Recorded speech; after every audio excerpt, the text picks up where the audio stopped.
Welcome to the Health Headliner podcast by Tudu Digital. Our content is informational only and not medical advice. Please consult your provider. Now, let's dive into today's headlines. I want you to visualize a chessboard. It's set up right in front of you. You've got your pawns out there on the front line. They're expendable, they're visible, they're always the first into the fight. And then behind them, you have your bigger pieces, your knights, your bishops, rooks. You're doing all the maneuvering. Exactly, making all the noise. But deep in the back, shielded by this whole wall of other pieces, sits the king. That is a classic opening gambit. Well, stick with me here. The king, he dictates the entire game. If the king falls, it's over. But he barely moves. Right. He's not charging into battle. No. He just sits there, he watches, he's protected. And in the very high-stakes game of human anatomy, there's an organ that behaves exactly like this hidden king. I'm guessing we are not talking about the heart or the brain. They tend to be the celebrities of the body? No, not at all. Those are front and center. We are talking about the pancreas. And that analogy, the hidden king, it's not even mine. It actually comes from a Dr. Venkatesh, who's a prominent surgeon in this field. And he describes the pancreas as this king hidden on a chessboard because of where it sits physically in the body.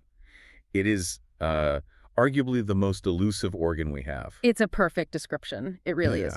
Anatomically, the pancreas is located in what we call the retroperitoneum. The retro what now? The retroperitoneum. So retro just means behind.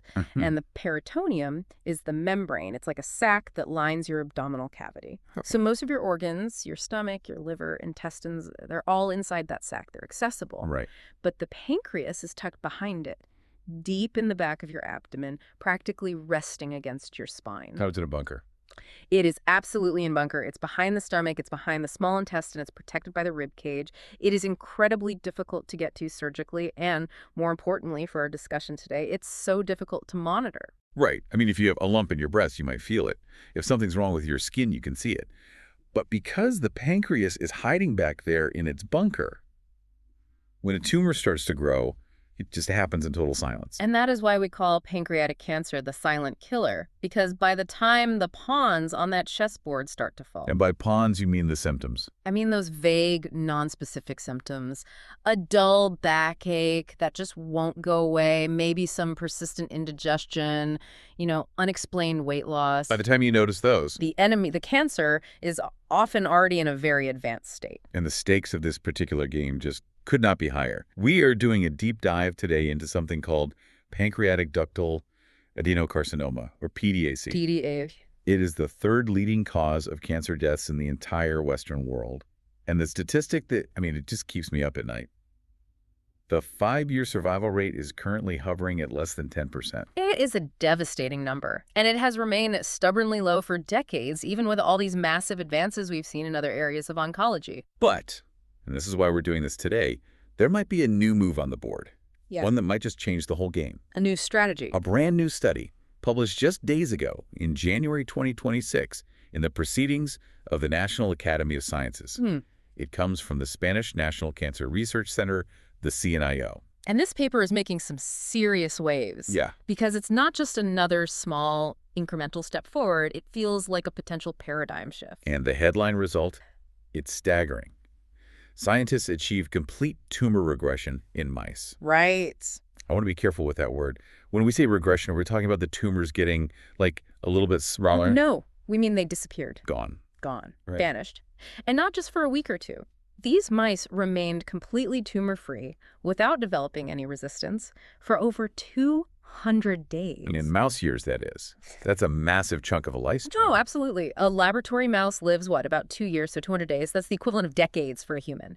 It is effectively a functional cure in those specific animal models. And they did this using a new strategy they're calling triple therapy, a 3-pronged attack. Right.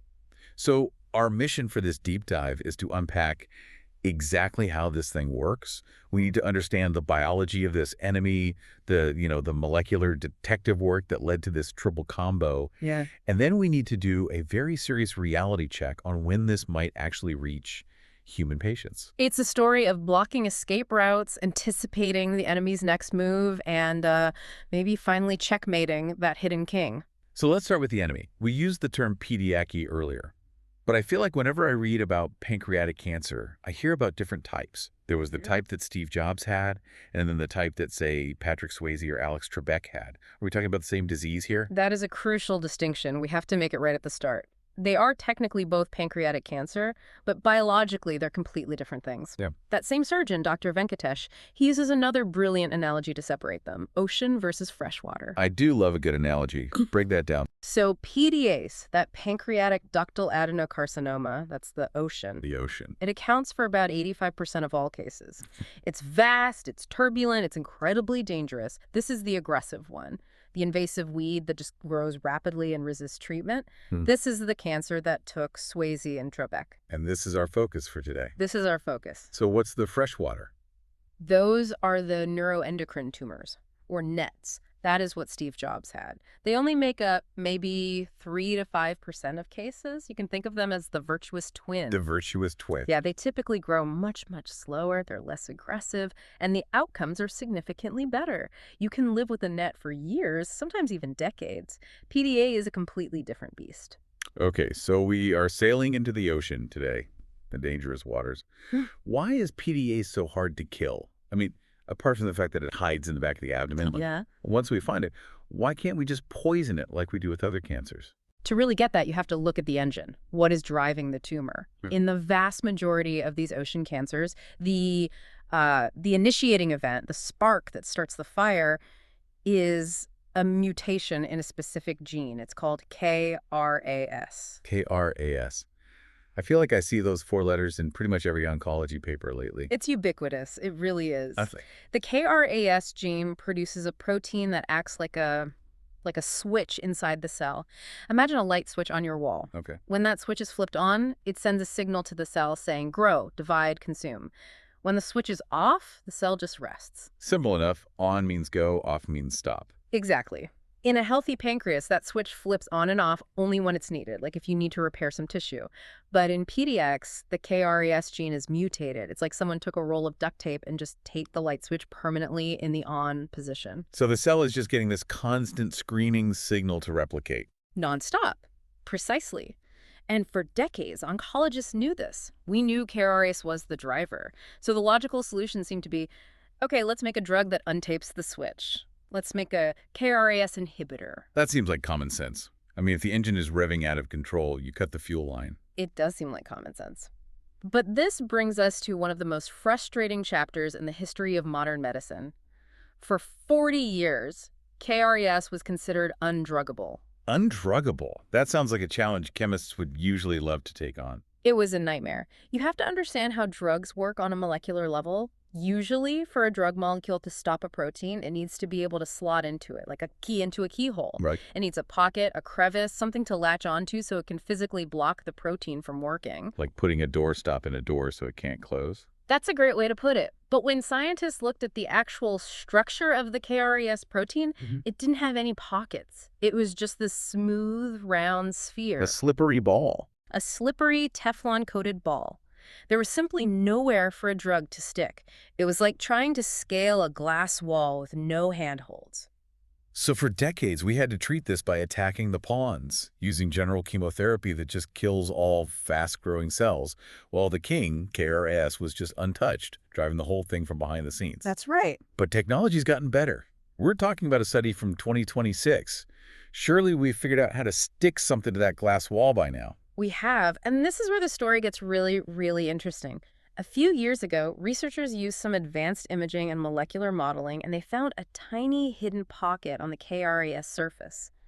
But it only opens up for a split second. A weakness in the Death Star. Exactly, a thermal exhaust port. And this discovery allowed them to develop a whole new class of drugs called RAS inhibitors.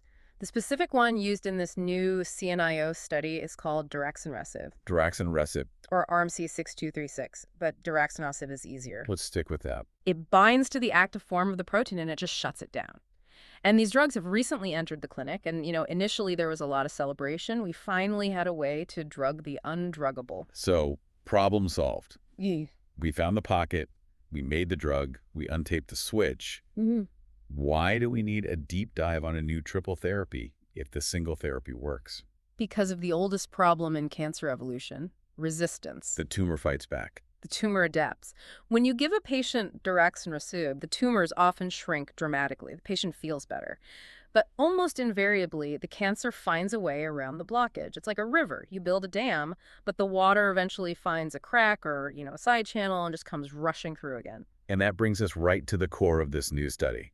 Dr. Mariano Barbacid and his team, they were asking the billion-dollar question. How is the water getting through? Right. When we block the KRAS highway, where do the cars go? That was the mystery. And their hypothesis was that the tumor survives by activating these escape routes. And if you want to kill the tumor permanently, you can't just block the main road. You have to anticipate the detour and block that too. So it's a game of whack-a-mole. You hit the KRAS mole, and another mole pops up somewhere else. It is exactly like whack-a-mole. And Dr. Barbacid's team spent years figuring out exactly which moles were popping up and in what order. Okay, so let's unpack this triple therapy. It's a cocktail of 3 drugs. They're targeting 3 specific nodes. We already have the first one, the KRAS inhibitor, Daraxonrasib. That's the foundation. Right. Step 1, block the main driver. Now, what the study found was that when they did just that, the tumor cells didn't just give up and die. They panicked. And in that panic, they started desperately looking for a new signal. What was the first escape route they found? They found that the cells started listening to a different protein on their surface called EGFR. EGFR? Yeah. Epidermal growth factor receptor. You can think of EGFR as a sort of backup signal tower. It sits on the outside of the cell, sensing the environment. Okay. Normally, in these cancer cells, KRAS is doing all the shouting, so the cell just ignores EGFR. But when you silence KRAS with the drug, the cell suddenly amplifies its sensitivity to EGFR. It's like when the power goes out in your house, and suddenly you can hear every little creak in the floorboards. That is a perfect analogy. The cell becomes hypersensitive to this other signal. It literally rewires its own circuitry to bypass the KRAS blockage and keep growing, but now it's taking orders from the EGFR tower. So the researchers saw that, and they said, okay, we see you, and they added a second drug, Afatinib. Correct. Afatinib is a well-known drug that blocks EGFR. So now imagine the situation for the cancer cell. The main engine, KRAS, is dead. Right. And the backup signal tower, EGFR, has just been blown up. Surely that's enough. You've cut the main power and the backup power. The cell should just die. You would think so. But this is why pancreatic cancer is the hidden king. It is incredibly resourceful. The study found that even with both KRAS and EGFR blocked, the tumor cells had one final desperate maneuver. They activated a third protein called STAT3. STAT3, is this another signal tower? No, STAT3 acts more like an emergency survival generator located deep down in the nucleus of the cell. Okay. When the cell realizes, I have no growth signals coming in at all, it activates STAT3 to prevent itself from dying. It's an anti-apoptosis mechanism. And apoptosis means programmed cell death. Right. So STAT3 is the thing screaming, whatever you do, don't die. Don't pull the plug. Exactly. And the mechanism of how it turns on is fascinating. The study found that a specific enzyme, a kinase called FYN. FYN. Yes, FYN. This FYN kinase gets recruited when the other pathways are blocked. It runs down to the nucleus and it flips the switch on STAT3. It is a completely different pathway, a totally orthogonal escape route that the first 2 drugs don't touch at all. That's incredible, how resilient these things are. It's like it's MacGyvering a solution using spare parts from inside the cell. It really is. So we have the driver, KRAS, the tower, EGFR, and now this emergency generator, STAT3. So the researchers realized they needed a third drug to go after STAT3. And this is where the chemistry gets really cool. They didn't use a standard inhibitor for STAT3. They used something called a degrader, a molecule named SD36. Okay, explain the difference. What is a degrader versus an inhibitor? Right. So most drugs are inhibitors. They're like sticking a piece of gum in a keyhole. They block the protein from working, but the protein itself is still there. If the drug falls out, the protein can start working again. Got it. SD36 is different. It's a PROTAC. That stands for proteolysis targeting chimera. It's a little molecular machine. One end of the molecule grabs onto the STAT3 protein. Okay. The other end grabs onto the cell's own garbage disposal system, an enzyme called a ligase. Wait, so it handcuffs the bad protein to the trash collector. That is the perfect analogy.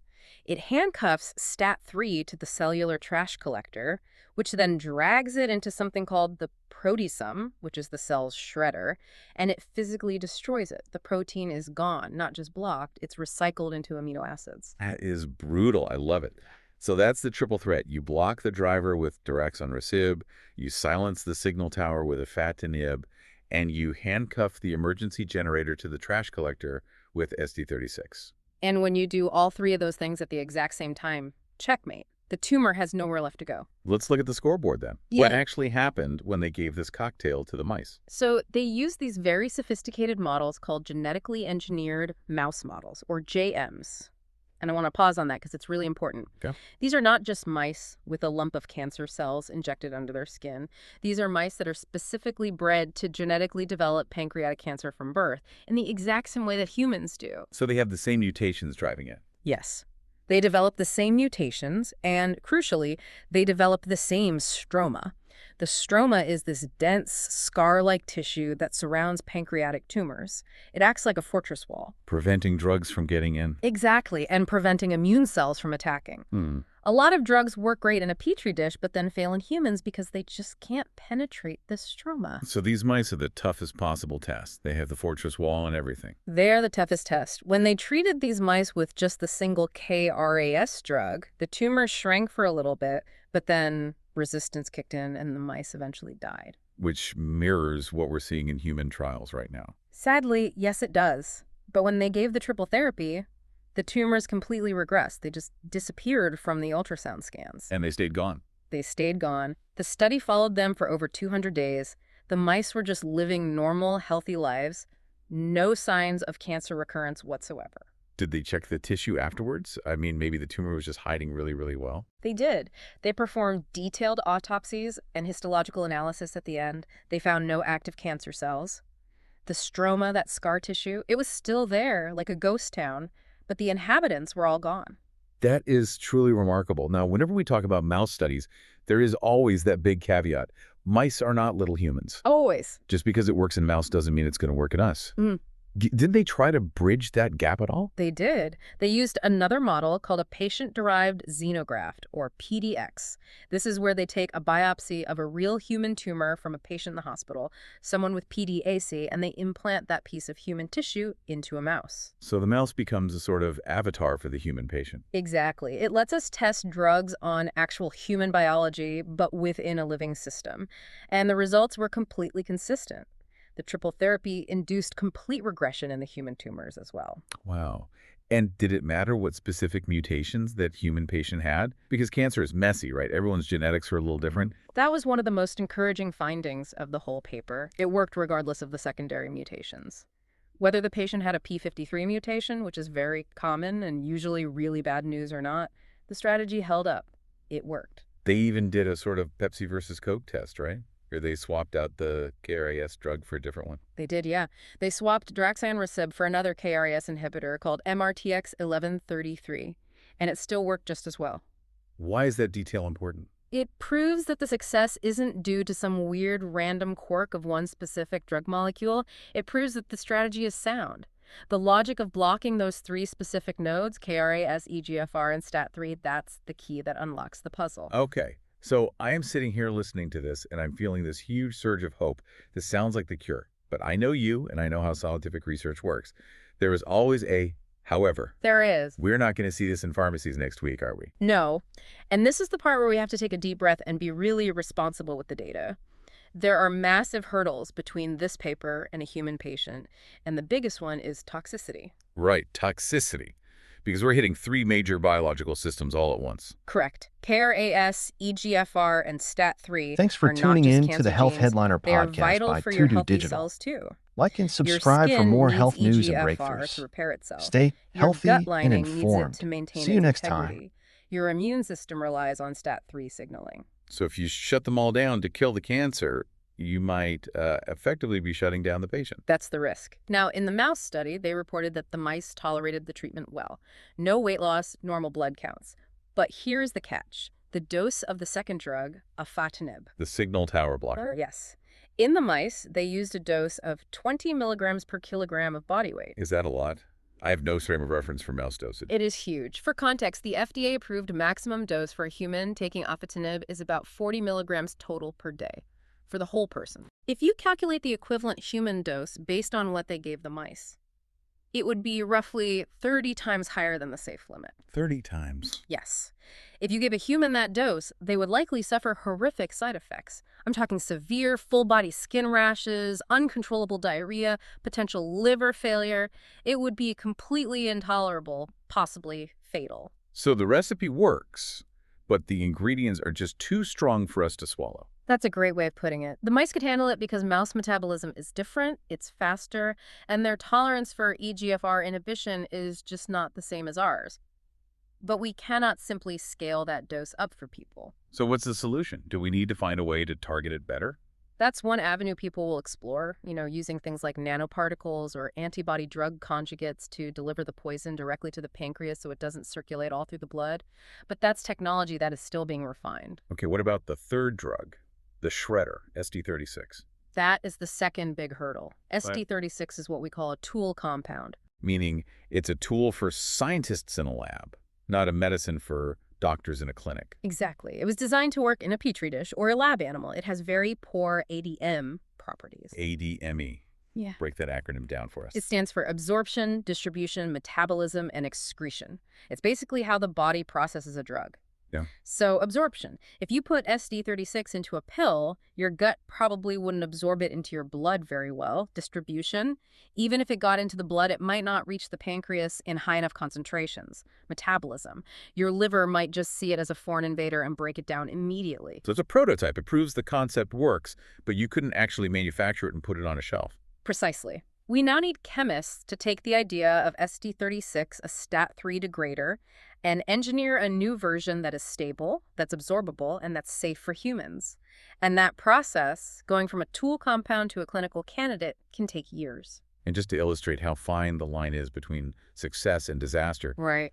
didn't they try a different version of this triple combo that went horribly wrong? They did. This is a chilling detail in the paper. Before they settled on the STAT3 degrader, they thought, well, maybe we can just block the FYN kinase directly. Right. FYN, the electrician that wires up the emergency generator. Block the electrician, and you don't need to destroy the generator. The logic holds up. It does.